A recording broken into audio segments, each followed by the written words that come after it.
A 6-year-old boy shows up at daycare with bruises on his arms. When his teacher asks what happened, he whispers, "Daddy's in the closet now. He can't hurt Mommy anymore." The teacher immediately calls the police. When detectives arrive at the family's apartment, they discover a scene so disturbing that even veteran officers are left speechless. What they find behind that closet door will haunt them forever. Michael Freeman pulled his beaten-up Honda into the parking lot of Sunshine Daycare. His 5-year-old son Ethan sat quietly in the back seat, clutching a worn stuffed lion missing one eye. The toy had seen better days, but Ethan refused to let go of it since Sarah had given it to him before everything fell apart. "Time for school, buddy," Michael said, catching Ethan's eyes in the rearview mirror. Ethan nodded but didn't speak, his small face pressed against the window watching the other children play in the yard. Michael's heart tightened. 6 months ago, his son had been just like them, laughing, running, full of endless stories. Now he barely spoke at all. The apartment complex loomed behind them, a stark collection of gray buildings with peeling paint. They'd moved here 3 months ago after fleeing their suburban home in the middle of the night. It wasn't much, but it was what Michael could afford on his library assistant's salary. After Sarah's death, the nightmares had started. Ethan would wake up screaming, "Is Mommy coming back?" Michael would hold him, fighting back his own tears, unable to explain why a drunk driver had taken Sarah away forever. Bills piled up, friends stopped checking in. The house they'd loved became a hollow reminder of everything they'd lost. When Michael found the apartment listing online, small but affordable in a new city, it felt like their only chance for a fresh start. Mrs. Rodriguez, Ethan's teacher, greeted them at the door. Her smile faded when she noticed the dark circles under Michael's eyes. "Rough night?" she asked softly. "Same as usual," Michael replied, "but we're hanging in there."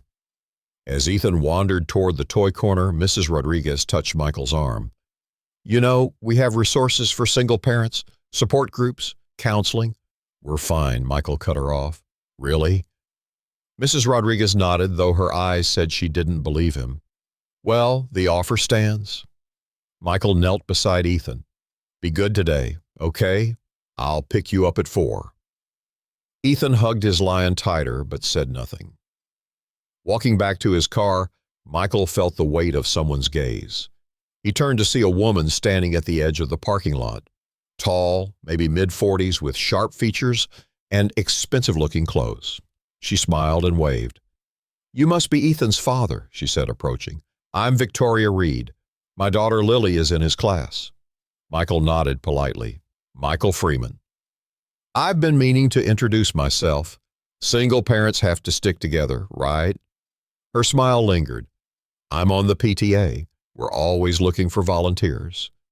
"I appreciate it, but between work and Ethan—" "Of course," Victoria said quickly. "But if you ever need anything, advice, a play date for Ethan, even just coffee, I'm in Building C, apartment 307. Michael thanked her and got into his car. Something about her felt off, but he couldn't place why. That evening, as Michael prepared dinner, Ethan sat at the table coloring. His drawings had changed since Sarah died. Once bright and chaotic, they were now all dark colors and sharp lines. "What are you drawing?" Michael asked. Ethan pushed the paper across the table, a black square with a stick figure inside. "It's a box," he said quietly. The next morning, Victoria was waiting in the parking lot again. She handed Michael a Tupperware container. "Homemade cookies," she explained, "for Ethan." "That's very kind," Michael said, caught off guard. "It's nothing. I'm just across the courtyard if you need anything else." Later that week, Michael found a note tucked under his windshield wiper. No envelope, just lined paper folded in half.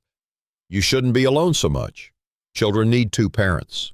Michael crumpled it up, trying to ignore the chill that ran down his spine. That night, he double-checked the locks on the apartment door. The next day, Victoria appeared as he was unloading groceries. "Need help?" she asked, already reaching for a bag. "I've got it," Michael said, pulling away more sharply than he intended.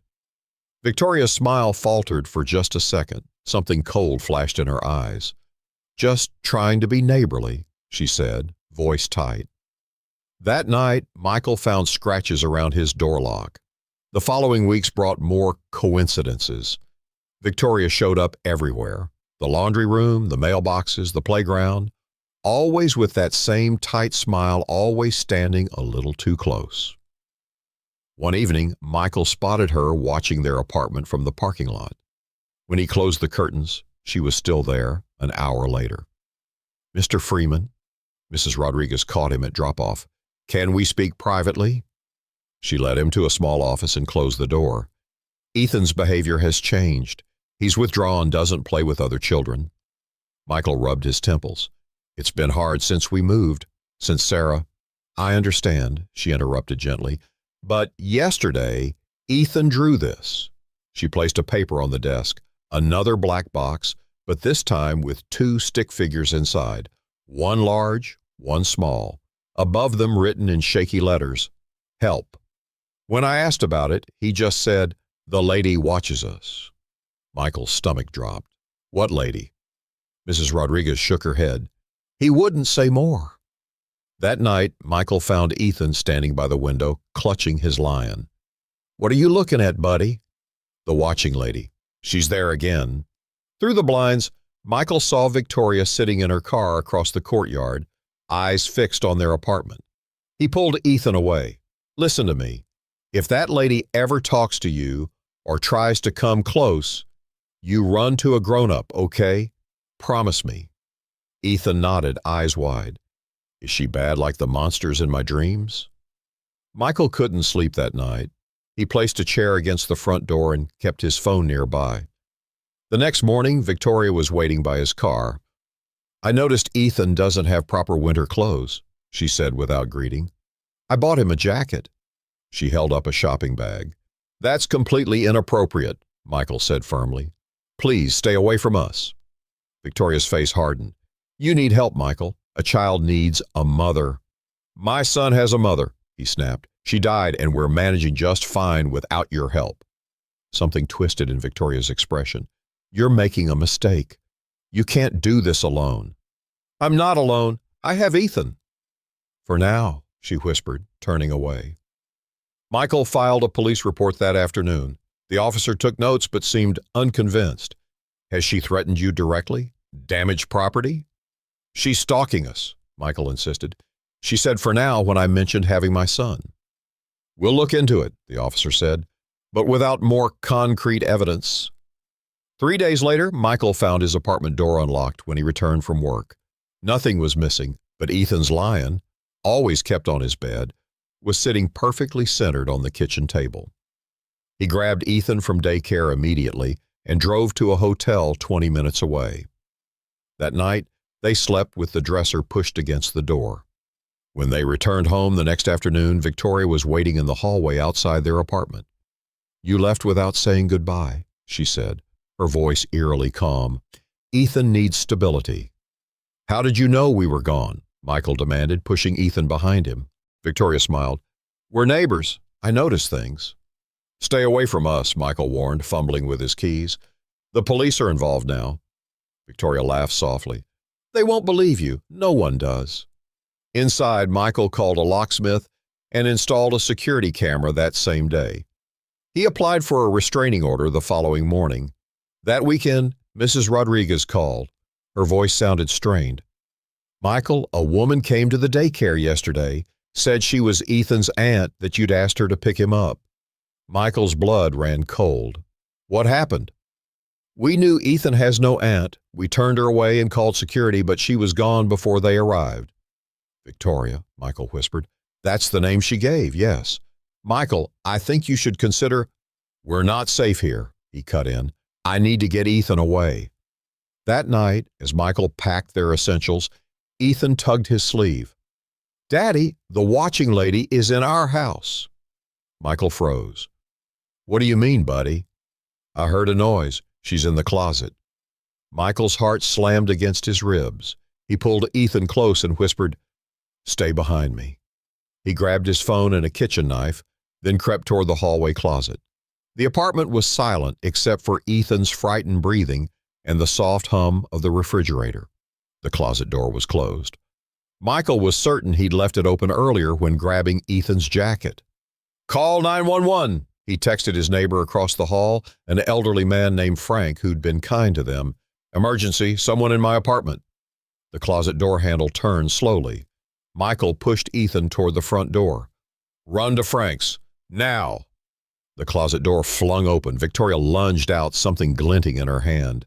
Michael barely dodged as she swung a pair of scissors at his face. "You're ruining everything," she screamed. "He needs a mother. I can be his mother." Michael scrambled backward, knife raised defensively. "Victoria, stop! The police are coming!" Her eyes were wild, unrecognizable. "We were supposed to be a family. I've done everything for you." She lunged again. Michael blocked with his arm and felt a sharp, burning pain as the scissors sliced his forearm. "You're just like David," she snarled. "He didn't appreciate me either. Took my daughter away. Said I was unstable." Outside, sirens wailed. Victoria's head snapped toward the sound. In that moment of distraction, Michael kicked her legs out from under her. She crashed to the floor, scissors skittering away. Michael pinned her down until heavy footsteps thundered up the stairs and police officers burst through the door, weapons drawn. "She's in here," Michael shouted. "She has scissors." The officers handcuffed Victoria as she thrashed and screamed about families and ungrateful men. In the hallway, Ethan clung to Frank's leg, tears streaming down his face. When he saw Michael, he launched himself into his father's arms. "You're bleeding, Daddy." "It's just a scratch," Michael assured him, though the cut was deep and throbbing. "You did exactly right, buddy. You saved us." At the police station, Detective Rivera interviewed Michael for hours. The pattern became clear. Victoria Reed wasn't even her real name. She was Victoria Chambers, wanted in 2 states for stalking and harassment. She lost custody of her daughter 5 years ago, Rivera explained. The girl lives with her father in Oregon now. Since then, Victoria has targeted single fathers. You're the third. "What happened to the others?" Michael asked, dreading the answer. Rivera's expression darkened. "The first got a restraining order and moved away. The second," she paused, "he wasn't so lucky. She attacked him in his home. He survived, but his 4-year-old son witnessed everything." A social worker named Amelia sat with Ethan, helping him draw. For the first time in months, his picture showed bright colors. A man and a boy standing in the sun. "What's this called?" Amelia asked gently. "Me and Daddy," Ethan said. "Safe now." 3 weeks later, they moved into a small house on the other side of town. It had a fenced yard, new locks, and an alarm system. Michael found work at the local library, and Ethan started at a new school with a counselor who specialized in childhood trauma. The nightmares didn't stop immediately. Some nights, Ethan still woke up crying, convinced the watching lady was coming back. But slowly, things improved. Michael joined a support group for single parents. Ethan made friends.